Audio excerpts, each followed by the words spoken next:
Dear viewers, this story tells the experience of a nurse from Virginia. She walked into room 308 thinking he was just another patient on her shift. But what started as routine care quickly turned into furtive glances, nighttime conversations, and something no hospital rule could explain. There was something about him, the way he looked at her, as if he already knew her heart. There was something about her, the way she stayed even after her shift had ended. What they shared was discreet, unspoken, but fate had its own plans. Subscribe now, hit the notification bell, and comment where you are watching from, because this story will move your soul. Let's start the story. The mornings at the hospital were always busy. Nurses moved quickly, files piled up, and a scent of disinfectant hung in the air. Suzanne walked down the hallway with her medication tray, her badge jingling slightly with each step. She had been a nurse here in Virginia for a little over a year. At only 20 years old, she was still young, but she had learned to stay calm under pressure. Her job meant much more than a paycheck to her. She cared about her patients, listened to their stories, and treated them with respect. Many noticed her warm smile, her soft skin, her slender but harmonious figure. Some noticed her for the wrong reasons, but she remained professional. She didn't mix work and romance. At least, that's what she told herself, before Richard. Richard is a 28-year-old African-American man admitted 2 months ago for a heart condition. The story of his accident had circulated around the department, a crash that had cost the lives of his entire family, his mother, father, brothers, and sisters, leaving him as the sole survivor. Since then, he had endured examinations, treatments, and moments of silent reflection. The first time Suzanne entered his room, she noticed how different he was from the other patients. He didn't complain, didn't play the victim. He greeted her with a calm hello and looked her straight in the eye. Not in a way that made her uncomfortable, but in a way that made her feel like her presence mattered. One afternoon, she walked in with another nurse, Carla, to administer his medication. Richard smiled at both of them, then made a small joke about the air vent that was staring at him all day. Suzanne couldn't help but laugh. Something about him stayed on her mind even after she left the room. Over the following weeks, she noticed how easy it was to talk to him. He was intelligent, funny, and polite. Even on days when his condition clearly seemed to exhaust him, he still managed to make her smile. But Suzanne kept telling herself, "He's a patient and I'm his nurse." One afternoon, the ward was understaffed. Suzanne had to take on extra rooms. When she arrived at Richard's, she was late with his painkillers. He didn't protest. Instead, he looked up and said, "You look tired. You should sit down for a minute." She replied that she couldn't, but something about the chair next to his bed stopped her. She sat down just for a moment, and he started telling her a story about his father teaching him how to fix a wobbly cabinet with nothing but a butter knife. She could picture it. 2 people in a small kitchen making do with what they had. When she got up to leave, Richard reached out and took her hand. His palm was warm, his touch soft yet sure. "Let go, Richard," she said softly with no harshness in her voice. "I'm sorry," he replied, letting go of her hand. "I just need to tell you something important. Not now. Later." He slid his hand under his pillow and pulled out a folded piece of paper. He placed it in her hand as if it were fragile. "Read it when you're alone, Suzanne. And please, don't show it to anyone." Suzanne slipped the note into her scrub pocket. For the rest of her shift, she couldn't stop thinking about it. She continued her duties, checking charts, answering calls, administering medications. But the note weighed against her leg. What could be so urgent? Why couldn't he just say it? Finally, during a short break, she found an empty supply closet. She closed the door and leaned against a shelf. Her hands hesitated for a moment before she took the paper out of her pocket. She unfolded it slowly, her breath held between curiosity and caution. The writing was neat, the words short and direct. "Come to my room at midnight. It's urgent. Come alone. Richard." She read it 2 times, then a third. Midnight. Her first thought was simple. She shouldn't go. It wasn't professional. Meeting a patient in the middle of the night crossed a line. She risked trouble, maybe even losing her job. But standing there with the distant sound of monitors beeping faintly in the hall, She started wondering what could be so important. He had used the word urgent. He didn't seem like the type to play games. She folded the note and slipped it back into her pocket, telling herself she'd decide later. For now, she just needed to breathe. What she didn't know was that the decision she made that night would change both their lives forever. Suzanne sat alone in the small break room at the end of the ward. The fluorescent light above her hummed softly, and the wall clock ticked louder than usual. It was almost midnight. Her work clothes still smelled faintly of antiseptic, but all she felt was the folded note in her pocket. She had read it earlier. "Come to my room at midnight. It's urgent. Come alone." Those few words had weighed on her chest like a stone all evening. She kept telling herself not to go. It wasn't professional. If anyone saw her, no, it wasn't worth it. But every time she thought of ignoring him, she pictured Richard lying there, waiting, wondering why she hadn't come. Richard wasn't like the others. She remembered the first time she met him, the way he didn't ask for anything unnecessary, the way he spoke to her as if her time mattered. He had been bedridden for 2 months due to a heart condition that, according to his chart, was worsening. He had once told her he developed the condition after surviving a car crash that killed his entire family. She couldn't imagine carrying such grief alone. Her hands slowly rubbed together. She had 20 minutes left before her shift ended. She could just clock out and go home. But what if he really needed her? At 11:50 p.m., she was still sitting there, staring at the steam from her untouched cup of tea. Her heart wasn't racing.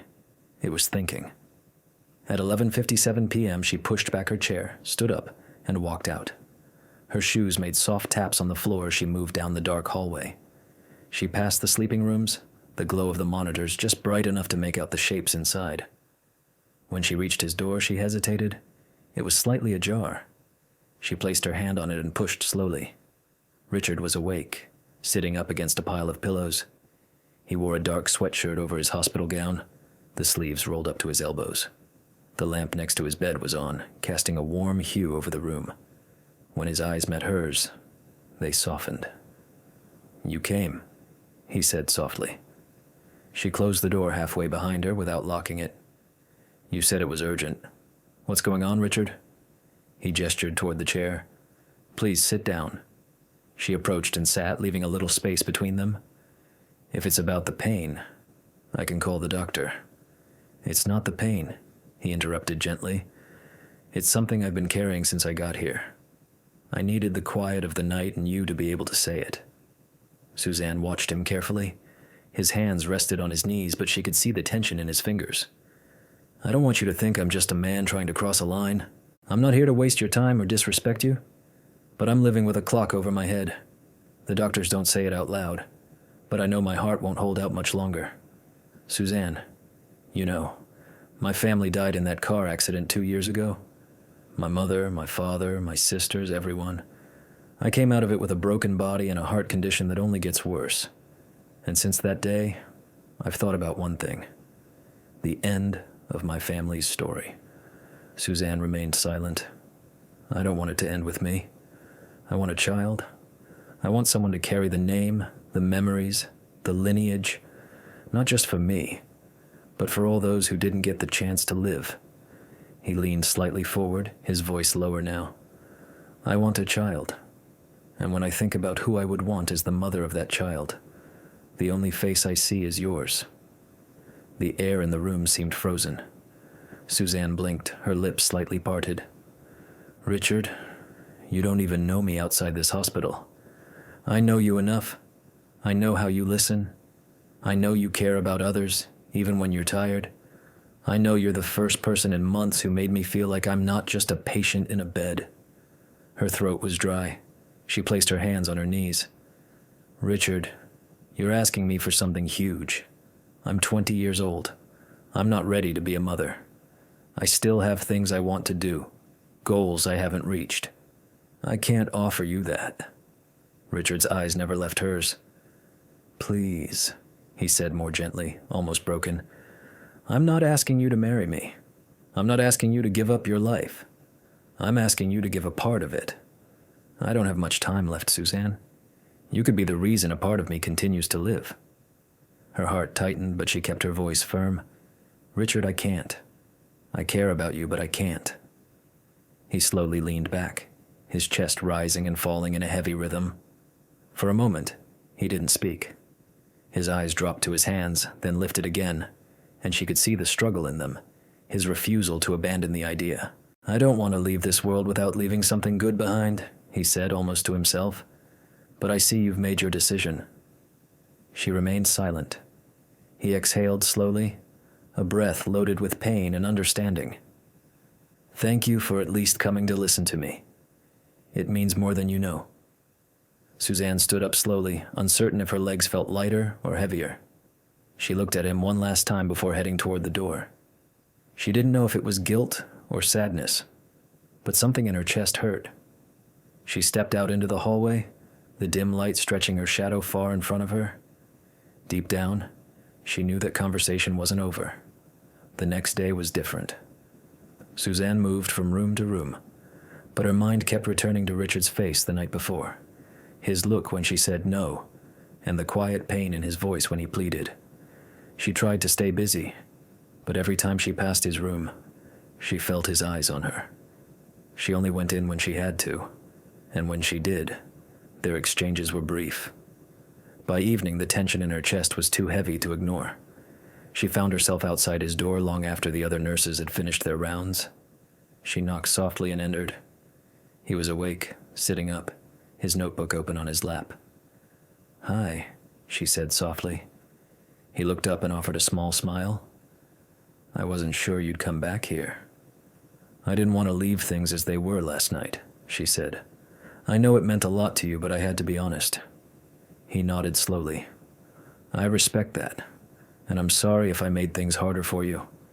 She moved closer, stopping near his bed. "You didn't make things harder. You just reminded me how short life can be." For a moment, they just looked at each other. The silence said more than words.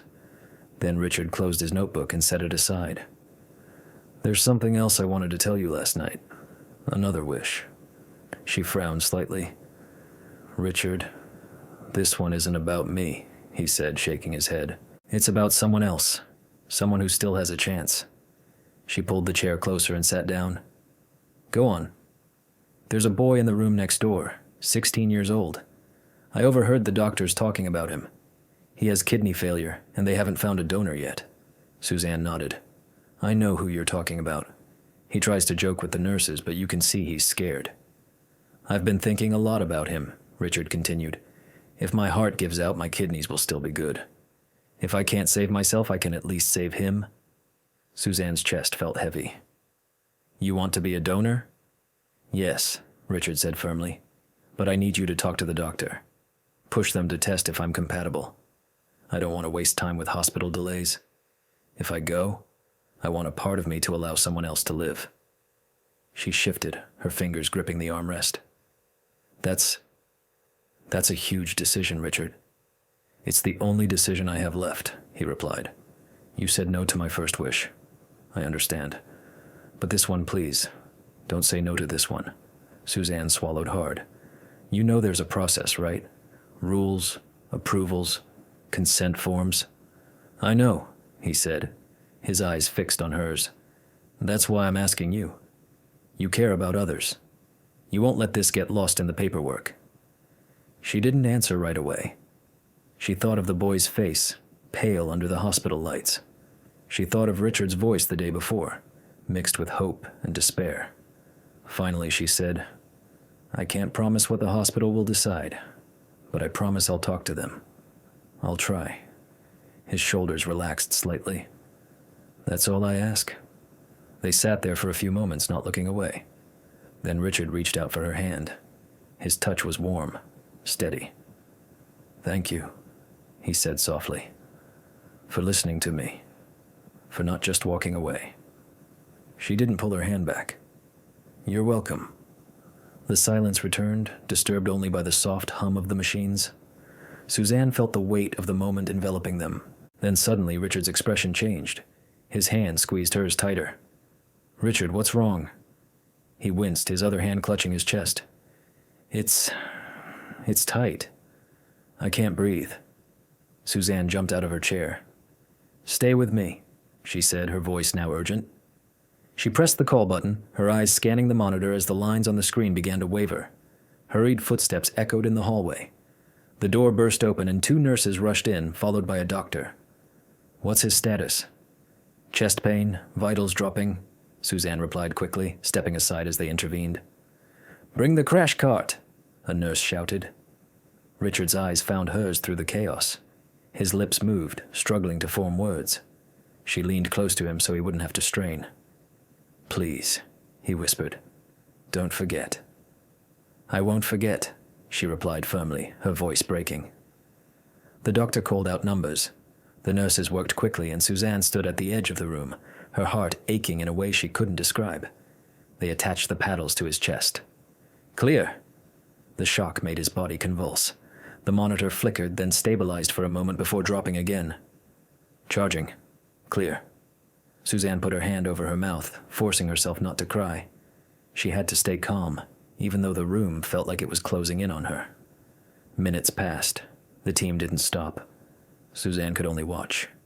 She thought of his first wish, his second, his life before the accident, the family he had lost, the boy in the next room, and the fragility of that moment. The monitor beeped regularly again, but the lines were weak. "We have a rhythm," the doctor said. "Transfer him to the ICU." They started to move him, the machines rolling alongside.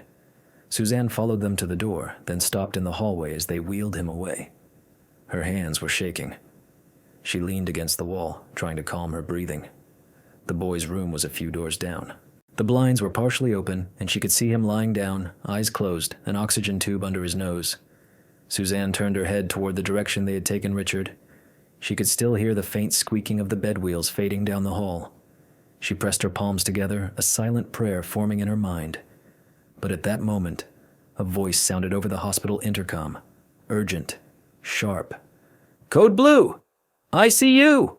Code Blue!" Suzanne's eyes widened. She didn't move right away. Then she pushed off the wall and began walking quickly toward the intensive care unit, not knowing what she was about to see. What happened next left everyone in shock. Dear viewers, the final chapter is almost here. Part 2 will reveal everything you're waiting for. The twists, the emotions, and the answers you didn't expect. We will publish it very soon, and believe me, you'll want to be among the first to see it. So subscribe now and hit the notification bell so you don't miss it as soon as it's available. Before you go, write "final part" in the comments, along with where you're watching from. Let's see how many of you are ready for the big ending. The truth is coming, and it's going to change everything.